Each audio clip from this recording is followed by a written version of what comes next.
IPL এর মাঝে হঠাৎই টেস্ট ক্রিকেট ফরম্যাট থেকে রিটায়ারমেন্ট নিয়ে নিলেন রোহিত শর্মা। কি কারণে হঠাৎই এমন ঘোষণা করলেন? তাহলে ভবিষ্যতে টেস্ট ক্রিকেট ক্যাপ্টেন কে হতে চলেছে সবকিছু জানাবো এই ভিডিওতে। চলুন শুরু করা যাক। তার আগে বলি, এখন চলছে বিশ্বের সবচেয়ে বড় টি20 লিগ আইপিএল। এই আইপিএল এ মজা দ্বিগুণ করতে হলে আপনিও ডাউনলোড করুন বুম 11 অ্যাপ। এখানে আপনি ফ্রিতে প্লেইং 11 টিম বানিয়ে ক্যাশ জিততে পারবেন।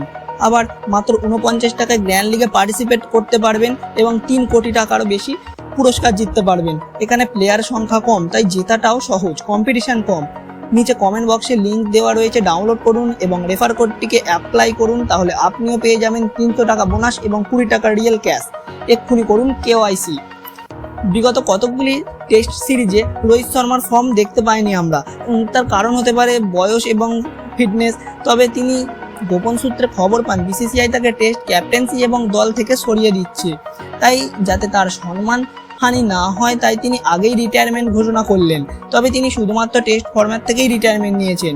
2027-এ তিনি বিশ্বকাপ খেলবেন, এই সব সংক্রান্ত কিচ্ছু খবর বেরিয়ে আসেনি। এবার কথা হচ্ছে নতুন ক্যাপ্টেন কে হতে চলেছে। যতটুকু আপডেট রয়েছে, টেস্ট ক্যাপ্টেন হতে চলেছে জসপ্রীত বুমরা, না হলে শুভমান গিল। এখানে বুমরার চান্সই বেশি। বন্ধুরা, কাকে আপনি ক্যাপ্টেন হিসাবে দেখতে চান তা কমেন্টে জানিয়ে দেবেন। আজকের ভিডিও এখান পর্যন্তই।